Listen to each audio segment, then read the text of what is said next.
right, look, I'm very aware that this show, season 1 of Umbrella Academy, premiered last February of 2019 on Netflix, and for whatever reason, other movies, other shows came out and just kept getting pushed down my watch list, but I was lucky enough to get an early screener of season 2 of Umbrella Academy, and that was the push I needed to finally press play on watching season 1, and I'm here today to let you all know if season 1 is worth checking out, and if you should be excited for season 2. We're going to talk about that and much more.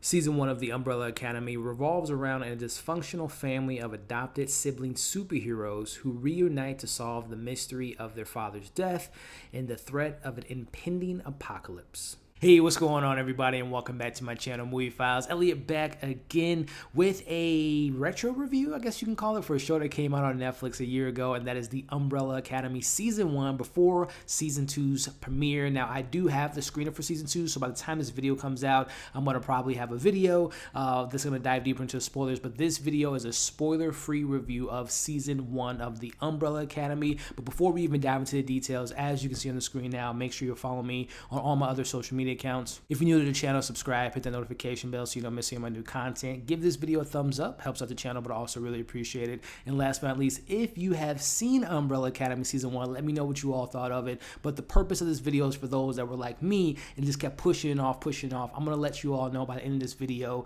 if you should check it out and if you should be excited for Season 2 or if you can continue just to put it on the back burner. So that's the goal of this video. Again, no spoilers. So first and foremost, like I said up top, this has been on my watch list for a very long time, but again, with other movies, other shows, it just kept getting pushed down. But again, I was fortunate enough to get an early screener a couple weeks ago from Netflix, and that was the push to kind of get me to finally watch this show. So what is this show all about? Again, the premise is you have back in 1989, 43 women across the world had children, and they weren't pregnant by the beginning of the day, but they ended up having a kid in the kind of the midday or the end of the day. So very unique and extraordinary premise there. So you have this billionaire, Reginald Hargreeves, who is able to essentially adopt, or AKA buy, these children, and these children all have superhero abilities.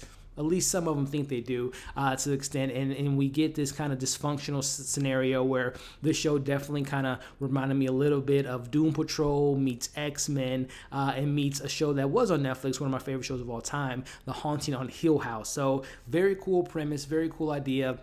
They had me at superheroes, and then they also had me at dysfunctional, kind of superhero team gathered together. I'm a sucker for those stories. So the way I want to kind of break down this spoiler-free review is just kind of talk about the characters pretty vaguely, what I liked about the characters, what I didn't like about the characters, the story, and then what I'm hoping to see in Season 2. And again, no spoilers whatsoever. So let's start off with so again, you have Reginald, who gives these adopted superheroes names, but their names are by numbers. So you have 1 through 7. So let's start off with number 1, who is Luther, aka Space Boy, who is the leader of the group. Now, the actor Tom Harper, I believe his name was, if I'm not mistaken, at first, he was kind of standoffish for me. He was one of the more weaker characters up to a certain part of the season because of the character he's playing. He's the leader, so he's very kind of, I don't want to say one note, but he has a very strict type of personality where he is kind of one note for most of the season. But as things kind of unfold, you find out about his history. You see why he is the way he is. He's a loner. He's a space boy. He's been in space for a certain amount of time. He finds out things about his dad, about how their relationship was kind of unfolding. So I really I end up coming around to this character. There's many characters in the show that it did take me a little bit to come around to them just because how they were structured, but then you get that character development. This is why I love TV shows. You get to spend time with the characters and to get to know them, to get their backstory. So Luther was a character, again, like I said, that grew on me, but I really did enjoy this character and excited to see what they do with him come Season 2. Moving down to number 2, you have Diego, who is kind of the rebellious kind of troublemaker of the family. He has some really cool abilities. And by the way, I without getting too much away, because this is based on the comic, but Luther's powers, he has superhuman strength. Diego can manipulate, like, throwing objects, kind of like Wanted when they curved a bullet. He can kind of have knives that can curve and, do his thing. And he has, great hand-to-hand combat. But Diego is the number 2, and he definitely isn't a fan of his brother, Luther being number 1, because he would like to be in that position. But Diego, I would say with all these characters, there were things that I really loved and some things I didn't really like about him. Diego was one of the more bottom level characters for me, because I felt like his character out of all of them really didn't have the most growth from the beginning of the season to the end of the season. Now you do get some interesting things with him in previous relationships. You find out about his relationship with his mom Grace, and kind of some abilities he some things that he had to suffer with or kind of learn how to deal with when he was younger. So there are character moments that I enjoy with Diego. He is a badass, he's a vigilante to a certain extent, and I love those moments, but the character didn't really feel like he grew to me. But I am, after seeing the trailer for season 2, looking forward to see what they do with Diego, because again, comparing to Doom Patrol, I would say Diego reminds me a little bit of Larry, a little bit of Rita, where he didn't get the most richest storyline compared to his other siblings, but a character that I did enjoy, but he did have some weaker moments. But number 3, you have Allison, who's the celebrity of the family.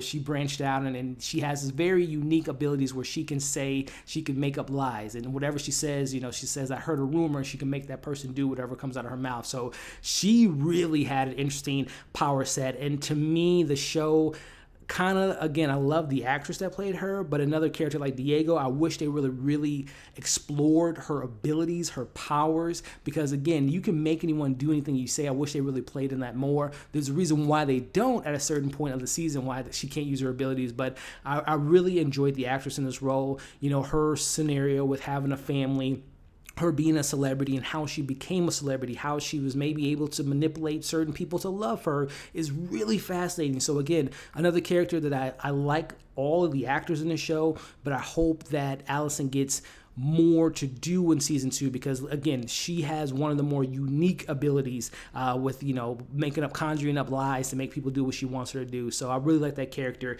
I'm really fascinated to see what they do with her in season 2. But again, all these actors were fantastic. Then you have a character, when I brought up Luther, a character that took a while to get used to, Klaus might be one of my favorite characters on the show, maybe my 2 or 3 character, and I'll get to my number 1 and 2 here in a bit. But Klaus was a very in-your-face.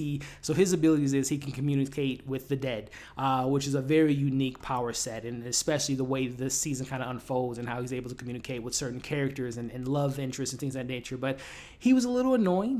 He's a very kind of like free-spirited character, which has its pros and has its cons, but he is the heart and soul of this family. Even though his family neglects him at times, they ignore him, they don't even know he's missing at times. But by the end of the season, I really came to love Klaus, and I'm really excited to see what they do with this character come with season 2. But again, Klaus at first, he's the wild card of this group. He numbs himself with drugs and alcohol to kind of take away his abilities. So again, he is a really complex character, and I really enjoyed Klaus by the end of the season. Then we move on down to my number 1 character, and that is the boy number 5. That kid that played him, wow, like he was easily my favorite character in this. And I'm gonna get to my cons in a little bit, but the first 2 episodes were a little shaky for me, but every time he was on screen, he lit up the screen for me. He was my favorite character through and through. He can time travel through time and space. He's an old soul without getting too much into the spoilers. I love what he's able to do, his relationship with the commission. For those that see the season know who I'm talking about. They're kind of the protagonist of this show. I love everything that character had with Dolores and his relationship with his family. He seems like he has a cold exterior, but he has a heart of gold inside. 5, easily. The boy was my favorite character, and I cannot wait to see what they do with his power sets, what they do with his abilities come season 2. But that is my number 1 character, the boy, number 5. And then you have a character, Ben. This isn't really a spoiler because they tell you it within the first 10 minutes of the first episode of season 1. You have Ben, who is dead. He is a deceased character, but he's able to somehow still have an impact on the family. I'm very interested to see if the show explores why Ben appears at a certain age that he does, where it seems like when they explore it, and I'm just using this for Klaus, I said he can communicate with the dead. Without getting into spoilers, he can see Ben, but I'm wondering why he can see Ben at that age group when he died younger. Again, don't want to dive too deep into spoilers, but a very interesting character, a very interesting power set, and very interested to see what they do with that character come season 2.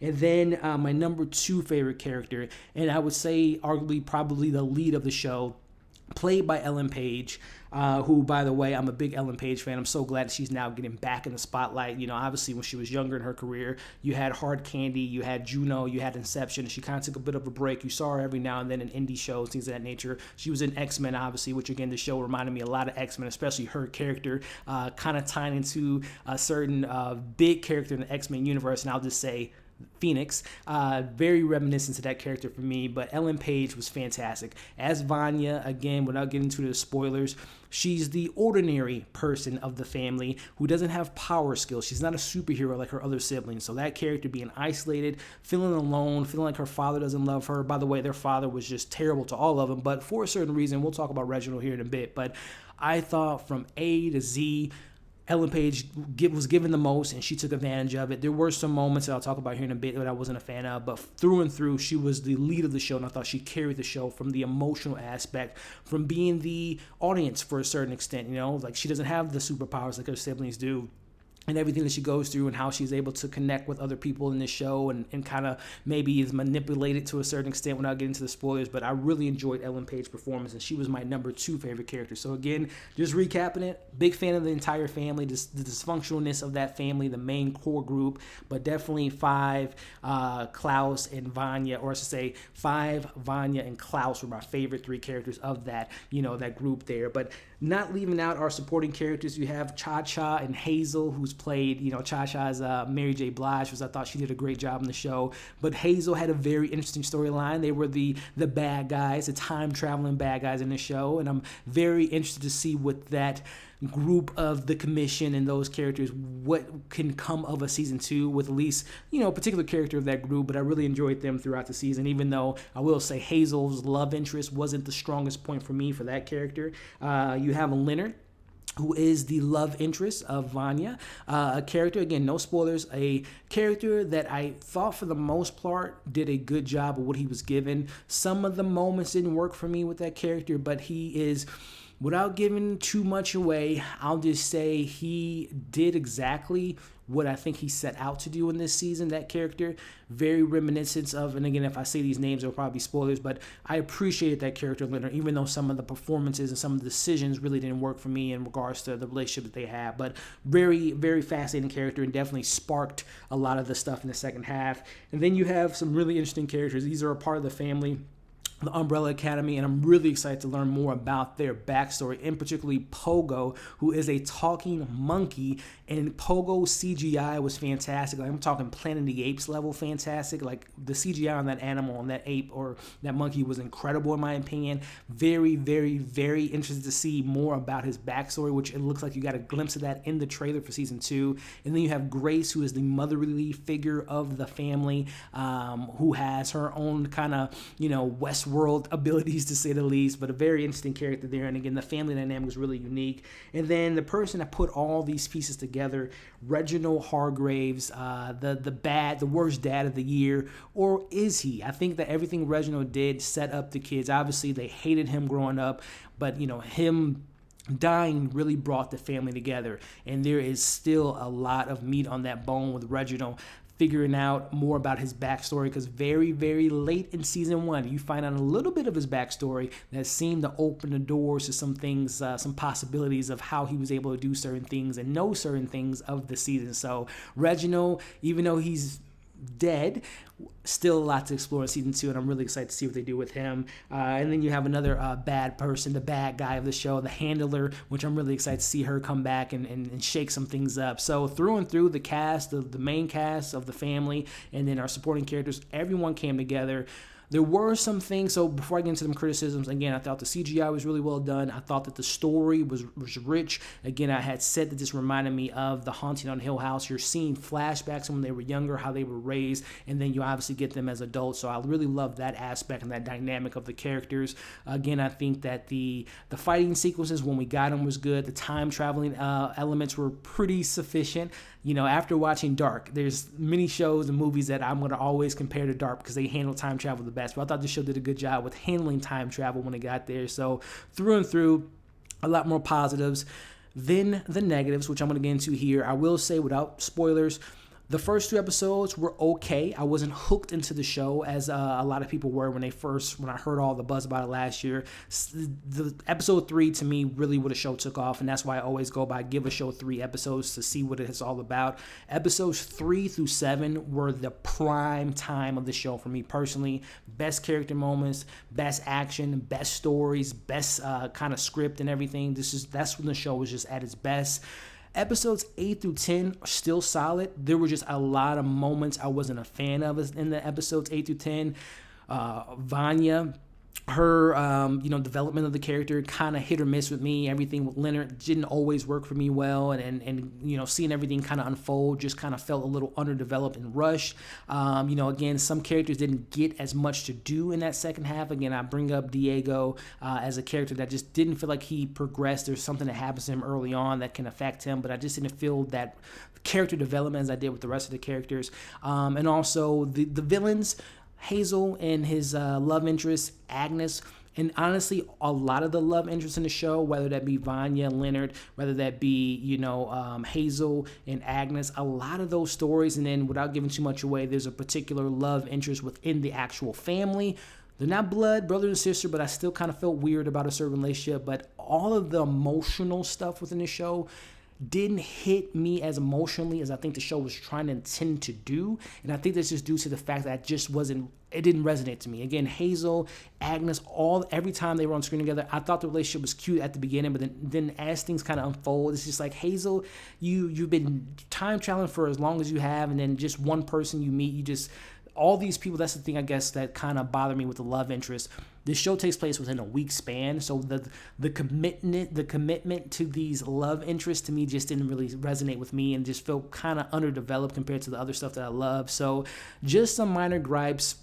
Again, 3 through 7 were the perfect spot for me of this show, and that defines the show. And then, like I said, the second half, 8, 9, and 10 were not as strong as that middle half, but still solid show. I can see why it got so much praise. I saw the trailer as soon as I got done with season 1, and I am excited to, by the time this video is out, I've hopefully have finished season 2 and can't wait to break that season down, which will be non-spoilers, but then I'm going to dive deeper into the spoilers when I get to that season 2 review. But nevertheless, to answer the question that I posed up top, is this worth binging? Is this worth watching? Yes. Again, this reminded me of Doom Patrol meets X-Men meets the Haunting on Hill House, which going back a little bit, another negative about it, I wish we would have spent more time with the kids when they were younger and getting more development within that kind of that dynamic between them and their fathers. You saw their father interaction, but I wish they would have dove deeper into maybe showing Reginald his lighter side, showing him appreciating his kids. But we really don't get that in this season, but I expect them to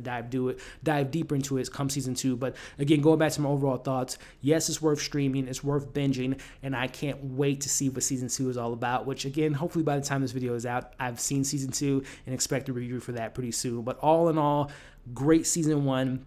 Can't wait to see what they do with these characters come season 2. But all in all, I want to know what you all thought about season 1. Will you give this show a chance? And if you've seen it, are you excited for season 2? Let me know your thoughts in the comments. As always, like, share, subscribe, hit that notification bell so you don't miss any of my content. Again, I'm trying to think when this video is going to be out, which is sometime close to the end of the month. So keep an eye out for all my videos coming up pretty soon. Again, season 2 review should be up pretty soon. But thank you all for watching this review. Stay safe, and we'll see you soon.